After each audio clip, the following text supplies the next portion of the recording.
दिनांक 11 सप्टेंबर 2012 परभणी.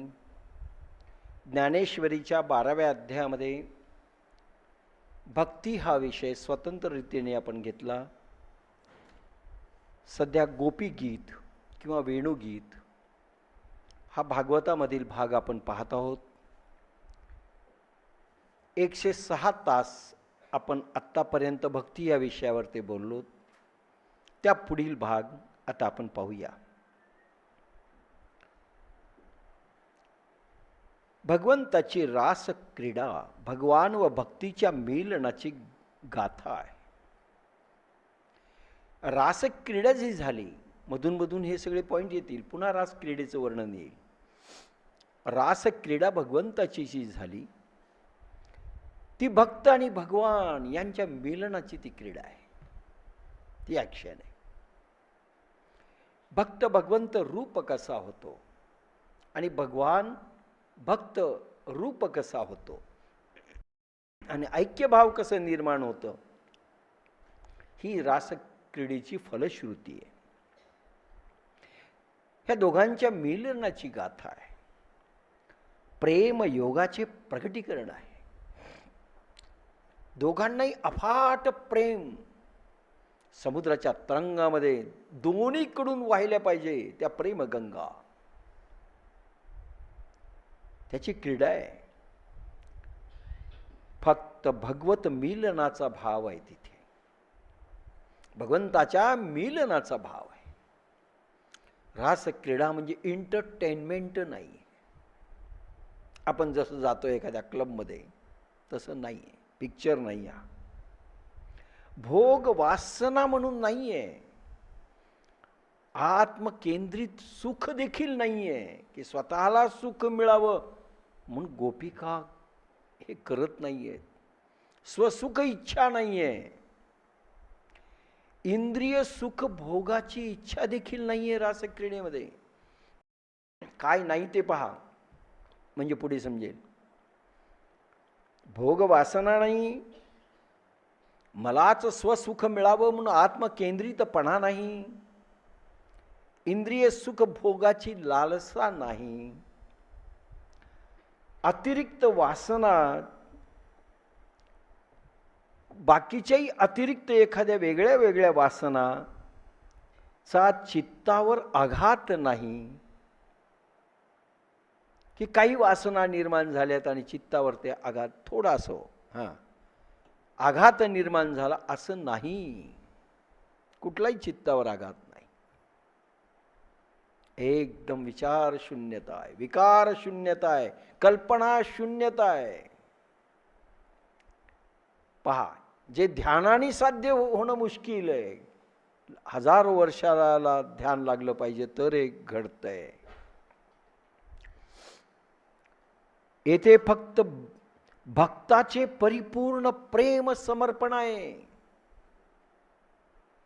परिपूर्ण सर्वांगाने भक्त समर्पित झालेला आहे, पूर्ण प्रेम समर्पित आहे. थोडं पोराला आपल्याकडे फार आपल्या प्रेमाचं वाटप अगोदर तर 10% स्वार्थ नसलेलं प्रेम असतं, 90% तर पूर्ण काम इच्छेने बिडबिडलेलं प्रेम आहे आपलं, मायावी जगतातल्या लोकांचं 10% आहे. त्याच्यामध्ये देखील आता तुम्ही कल्पना करा, लग्न झाल्यानंतर नवरा बायकोचं लग्नापूर्वीचं प्रेम लग्न झाल्यावर राहत नाही. काय काय तो आमिष दाखवतो, आकाश के तारे तोड के ला दूंगा, ताऱ्याचं अंतरही माहीत नाही, साडी घेऊ शकत नाही, नंतर कळतं तिला. इतकं तो बरबटलेला असतो, दोघांचं इतकं प्रेम, बस लैला मजनू फिक्के पडतात. आणि लग्न झाल्यानंतर म्हणजे त्याला चंद्रमुखी दिसते ती लग्नाच्या वेळेस, लग्न झाल्यानंतर पोरग झालं की सूर्यमुखी, आणि थोडंसं पोरग मोठं झालं की ज्वालामुखी म्हणते. 3 टाईप होतात. चंद्रमुखी गेलं, चंद्रमुखी दिसणारी, नंतर काय दिसते, सूर्यमुखी. थांबावं, पोराचं करू का तुमचं करू, सूर्यमुखी, आणि नंतर ज्वालामुखी. चला, कारण पोरगं मोठं झालंय, करतं झालंय, ते फिडिंग करायलंय, हा म्हातारा झाला, डेंगू. बस त्याला कोण विचारत? हे आपल्या प्रेमाची हे आहे. इथे परिपूर्ण म्हणजे आपलं वाटप कसं, लहान पोराला जास्त वाटप आहे, जसे मोठे आहेत त्यांना कमी वाटप होतं, नातेवाईकाला थोडंसं वाटप होतं, माहेरचं कोणी असलं तर जरा जास्त वाटप होतं प्रेम. कुलकर्णीबाई छान बोलू शकता त्याच्यावर. असं सगळं होऊ शकतं, पण इथे ते नाही. परिपूर्ण प्रेम केवळ भगवंताला, केवळ भगवंताला, 1% देखील दुसरीकडे नाही. लक्षात घ्या. व भगवंताचा प्रेम परिपूर्ण अनुग्रह आहे. भगवंतानी त्या प्रेमाचा स्वीकार केलेला आहे. तुम्ही कोणावर प्रेम केलं म्हणजे तो करतो हे खोटं आहे. तुम्ही स्वतःला भक्त म्हणून डिक्लेअर केलं किंवा मी भगवंतावर प्रेम करतो म्हणून भगवंत तुमच्यावर करतो हे खरं नाही. त्यांनी स्वीकार केला पाहिजे ना तुमच्या प्रेमाचा. ती ताकद आपल्याजवळ नाही आहे. आणि या ठिकाणी भगवंताने परिपूर्ण सगळं स्वीकार केलं आहे. अनुग्रह देतोय भगवान, स्वसुख भगवान, स्वसुखाचा आनंदाचा वर्षाव भगवान करतात त्याच्या प्रतिफलामध्ये. प्रेम आणि किती ताकदीचं प्रेम आहे हळूहळू कळेल. अगोदर काही शब्द तर आलेत मागे, हळूहळू हळूहळूच चालायचं आहे. भगवंताचा प्रेम पूर्ण अनुग्रह आहे. आणि भगवंत देऊन टाका, चल माग, मी प्रसन्न झालो, वरदान माग, असं नाही. परिपूर्ण भगवान द्यायला तयार आहे. अरे भक्तही द्यायला तयार होतो तर भगवंत किती देईल. जे बिंदू त्या प्रेम सागरातून निर्माण होतात, ज्यांना आपण सिद्ध पुरुष संत म्हणतो, त्या बिंदूमध्ये देखील काय ताकद असते तर त्या महासिंधूमध्ये किती असेल. एक अभंग आठवला तुकारामांचा. भरणी आली मुक्त पेठा, करा लाटा व्यापार. भरणी आली मुक्त पेठा. तुकाराम तसे स्वतःला वैश्य समजणारे होते. जरी मराठा असले तरी धंदा वैश्याचा होता. शेती होती पण किराणा दुकान घातलेलं होतं, म्हणून ते स्वतःला वाणी म्हणत असत. मी वाणी आहे. तर त्यांनी व्यापाराच्या दृष्टीनं काही अभंग लिहिलेत. मी व्यापारी आहे ना, तर माझा आता माल वेगळा आहे ह्या दुकानातला, अध्यात्माचा माल आहे. पण किती आहे सांगताना तुकाराम काय म्हणतात, भरणी आली मुक्त पेठा, करा लाटा व्यापार. माझ्याशी व्यापार करायला या. पूर्वीच्या काळी आणि आत्ताही एक होलसेल दुकान असतं, आणि रिटेल जे व्यापारी खेड्यातले आहेत ना, ते होलसेलवरून घेऊन जातात. आताही परभणीच्या होलसेल दुकानातून रिटेल व्यापारी माल घेऊन जातात खेड्यापाड्याचे, आणि ते बिचारे आपले हे करतात. तर ते म्हणतात माझं होलसेल दुकान आहे, आपलं हे छोटं मोठं नाही आहे.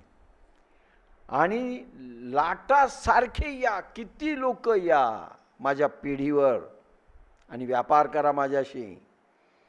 उधार घ्या रे, उधार घ्या रे, अवघे या रे जातीचे. उधार द्यायला तयार आहेत, किंमत नंतर चुकवाओ, फायदा झाल्यावर. नगदही देना, नगदही लेना नाही. उधार घ्या रे, उधार घ्या रे, अवघे या रे जातीचे. कुठल्याही जातीचा माणूस असो, माझ्या पिढीवर या आणि उधार देतो रे बाबा, उधार घ्या हा माल. येथे पंक्ती भेद नाही, मोठे काही लहान. येथे पंक्ती भेद नाही, पंक्तीचा भेद नाही आहे. हा हरिजनाला, हा कोणाला, हा मुसलमानाला, हा ख्रिश्चनाला, हा लहान आला, हा श्रीमंताला, मोठा आला, नाही. येथे पंक्ती भेद नाही, मोठे काही लहान. हा अंबानी आला आणि हा गरीब आला, नो, कुठलाही भेद ठेवणार नाही. आणि कोणी यावं माझ्या पिढीवरून माल घ्यायला या. तुका म्हणे लाभ व्हावा, मुद्दल भावा जतन. इथे गोम आहे. तुका म्हणे लाभ व्हावा, माल देतोय पण मुद्दल सांभाळून ठेवा.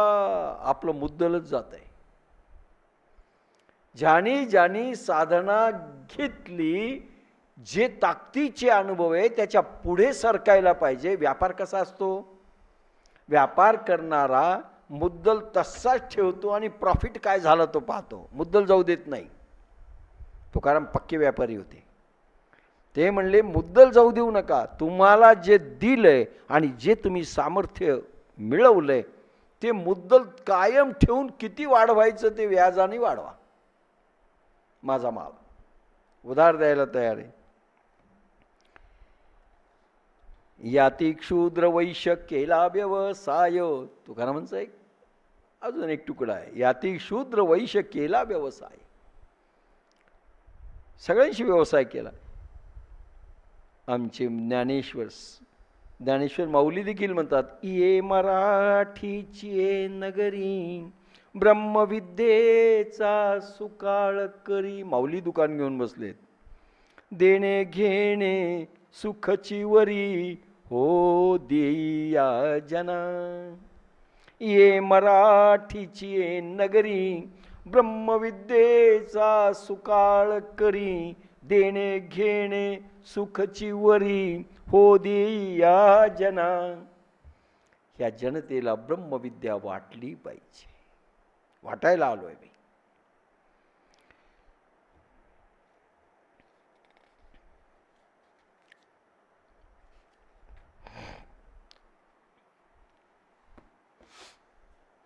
काय म्हटलं? प्रेमपूर्ण अनुग्रह आहे. अरे तुकाराम द्यायला तयार आहेत. घ्या रे भूक रे भाकरी, दही भाताची शिदोरी, ताक सांडा दुरी असेल ते तयापे. घ्या रे भूक रे भाकरी. आता भोकर काय? कोणते भोकर आहे? माळावरचे. दही भाताची, ताक सांडा म्हणजे असार भाग जो आहे, विकारांचा भाग आहे, तो फेकून द्या आणि सद्गुणांचा ठेवा वाढवा.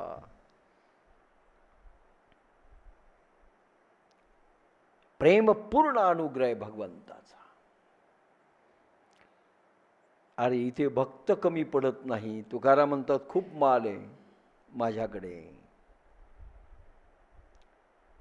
त्याच्या प्रेमात्व स्वसुख वासना नाही, तर प्रेम सेवा आकांक्षा आहे. भक्ताच्या सेवेमध्ये, प्रेमामध्ये स्वसुख वासना नाही आहे. गोपिकांच्या स्वसुख वासना नाही आहे, तर काय आहे? तर प्रेम सेवा ही आकांक्षा आहे. प्रेम आणि सेवा. भगवंताची सेवा देखील त्या खूप करतात. येईल थोडे थोडे थोडे थोडे प्रसंगाने खुलवीत चाललेले आहेत.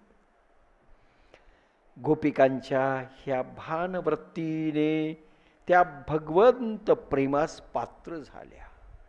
प्रेम आणि सेवा मूर्तिमंत अवतार त्यांचा. प्रेम आणि सेवेने जसं काय अवतार घेतलाय. गोपिकांच्या या भाववृत्तीने त्या भगवंत प्रेमास पात्र झाल्या. कोणी पात्र होत नाही तो. कोणाला फक्त दर्शन देतात, पुन्हा दर्शन नाही. काय गोपिका आहेत. अरे गरज पडली नाही त्या मथुरेला जाण्याची. 11-12 काय 5-25 15-20 किलोमीटर असेल, 11 वर्षात एक गोपी फिरकली नाही. का? येईल हळूहळू. पण भगवंत प्रेमास पात्र झाल्या. अरे हा काना रडतोय त्यांच्या प्रेमासाठी. कोणासाठी रडला नाही हो, कोणासाठी नाही, फक्त गोपिकांच्या प्रेमासाठी हा रडला. भगवंताला ज्यांनी रडवलं त्यांची काय ताकद असेल प्रेमाची, काय ताकद असेल.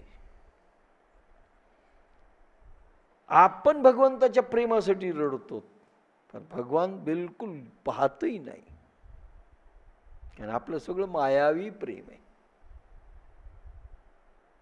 भीक मागे प्रेम आहे, कटोरा घेऊन उभे राहिलेलं प्रेम आहे, देण्याकरता काही नाही.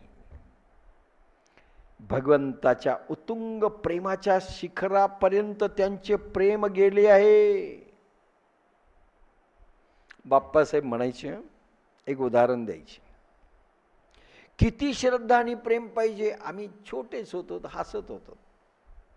बाप्पासाहेब आता इतकं आम्ही रात्रंदिवस बोलवले की येतो, इतकं करतो, हे करतो, आता कशी श्रद्धा वाढवावी, काय करावं म्हणजे बाप्पासाहेबाला असं पटेल. ते म्हणायचे, पा एखादं इतक्या उंचीवर असेल पाणी, त्या उंचीवर दुसरं जर काढायचं असेल तर काय तितक्याच उंचीवर पाणी न्यावं लागेल म्हणले,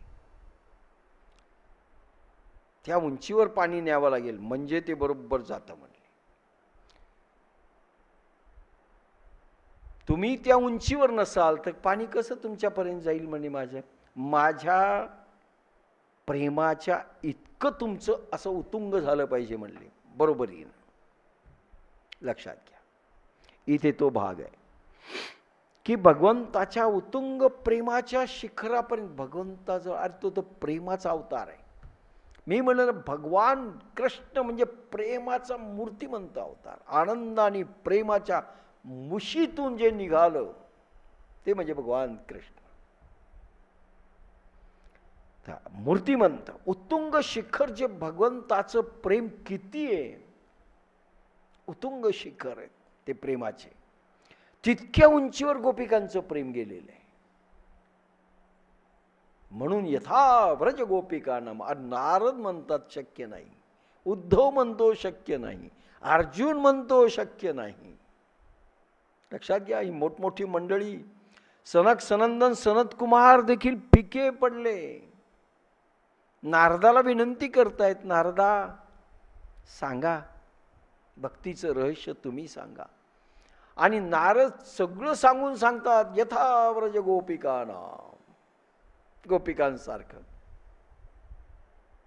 शुकाचार्य देखील परेशान आहेत, गोपिकांचा भाव प्रगट होणं मुश्किल आहे. गोपिकांसारखं भगवंताच्या उत्तुंग प्रेमाच्या शिखरापर्यंत त्यांचे प्रेम गेले आहे. म्हणून त्या भगवत प्रेम स्वरूप झाल्या.